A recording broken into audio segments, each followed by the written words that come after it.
What's up guys, welcome back to Sideways Garage. I'm Thomas, and today we're going to be doing the fueling stuff for the E36. I've got Jake here. He's going to be working on some of the smaller things up here in the engine bay, just like spark plug wires, stuff like that. Kind of getting that all sorted out. We have a big old list of things on the car. Probably can't read it because it's backwards. Actually, I'm not sure. But got power steering, like we got to fill it. We have to do the clutch line still. I still have to figure out my shift linkage and put the shifter in. Gotta still wire the whole engine. That's everything. We still have to make the exhaust, then bleed the brakes.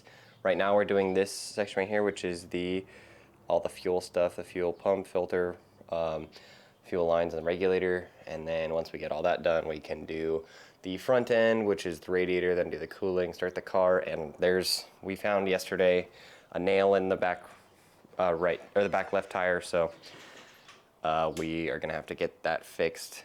And then just in case we're really stupid, we need to put oil in the engine. So yeah, all right, let's get started on this fuel stuff. So this is my old fuel pump. I have no idea what it is.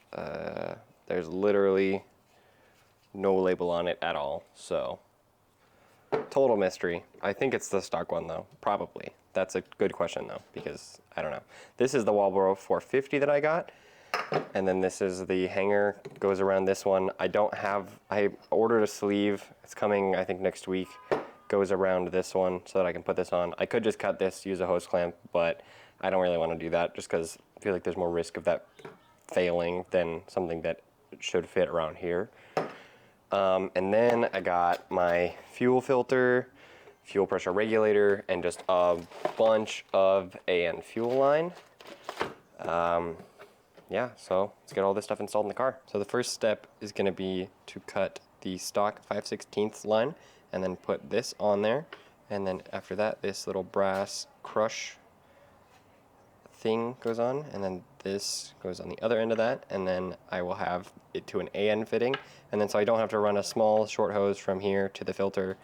I can just run a female to female adapter, so it'll make it a little long, but it will look like this. So we have the 5/16 line coming into this, which then goes through the filter, and then out of the filter I have attached this hose. It's obviously not going to be this long, but this is going to go to this AN hose, which will then go to the front of the fuel rail, to the back of the fuel rail, which will go to the regulator, and then back down to the return line. It's pretty simple. Alright, so this is the feed line. I was able to get the adapter, the 5/16 to 6AN adapter on pretty snug. Can't get it to come off, so I think that means it's on there, right? I guess we'll find out later, but I just pulled it out of the stock fuel filter because that is the one, the fuel flows through the filter first, obviously, so this is the feed line. And then I am now going to attach this female to female to this, and then to the aftermarket fuel filter. So I got the fuel filter on, flow in the correct direction, and I'm just going to use, it came with a bracket, but I'm going to use the OEM bracket because I think I can fit it in the same spot and not have any issues. I'm going to use the rubber piece that came with this fuel filter because it fits around it well enough, and then this will just hold it in place. It'll also be held in place by the lines and stuff like that, and I'm not really going to worry about it falling out. So yeah, I'll see you under the car. All right, so this is what we're working with down here. We have the filter out right here, and then this is the return line. I used the stock brace or bracket just to hold it there because it had this little clip for the return, and then everything is staying, all the lines are staying in their normal tracks. So far so good. So I attached the 6AN fuel line to the end of the filter. I have it coming up to the fuel rail to a 180. Just figured, just put it on top, you know, as you can see it looks nice. So, and also this vacuum line was a little in the way to 90 straight down. So, and this just seemed a little safer. It's more clearance and avoidance of the steering rack. So yeah, got that connected to the fuel rail. Now we're gonna go out of the back of the fuel rail to the fuel pressure regulator, which I think I'm gonna mount right here and then go down and then back to the return line. So we got riv nuts in there. Let's get the fuel pressure regulator mounted on there and route a line to it.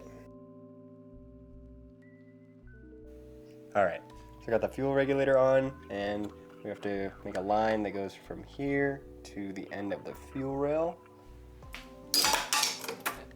All right, now all that's left is to get the return line from the fuel pressure regulator down to the factory return line. So I got the return line mounted right here. It's just kind of routed very roughly down, zip tied to the brake lines, and it is just right next to the return line. I'll cut that and put that on next. But now I'm gonna finalize the fuel pressure regulator, put this in the bottom, and should be good from there. Fuel pressure regulator is in, and I'll see you guys underneath the car. This is the return line. I kind of have it a little disassembled, but this is basically exactly how we did it on the main fuel line. And yeah, so I'll just tighten these two together, and it'll crush this little brass thing. And then we have the 5/16 line to a 6AN line. Routed the return line back to this fitting that goes to the stock 5/16 line, and that is just about it for the fuel system. All that's left now is to change out the fuel pump still. All right, so I was able to get the Walbro 450 in the stock hanger using this little kind of clamp thing. I'm not really sure what to call it, but I'll leave a link for it in the description where you guys can get it. So yeah, let's get this into the stock hanger. I was able to get the fuel pump installed into the hanger. I was able to get the hose connected. I did a kind of whack silicone job just to make sure that these wires don't like have a hole where gasoline can leak out into the inside of my car. So it's a little botched, but should be good enough. And I fished the wires through this connector, and I have these two outs now, which will supply power to the fuel pump. Let's get this thing installed in the car. Here we have my open fuel tank. I'm gonna see if this hopefully will just slide down in there. Maybe.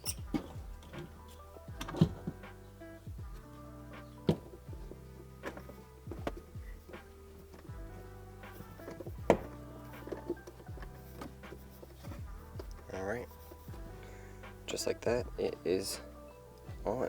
I have to put this ring on now, kind of close it up, but other than that, pretty straightforward, simple from here. Alright, so I got that all tightened up with the hammer and screwdriver. Kind of hard to show that because, you know, I need two hands, one to hold the screwdriver, one to hold the hammer, but whatever, you're just gonna have to believe me on that one. I'm just gonna leave these wires and this kind of exposed for right now because it's sealed, and I'm gonna tackle all the wiring in another day because I have to wire a whole relay for this, and that's a lot to do right now. So I'll just do that when I do the other wiring stuff.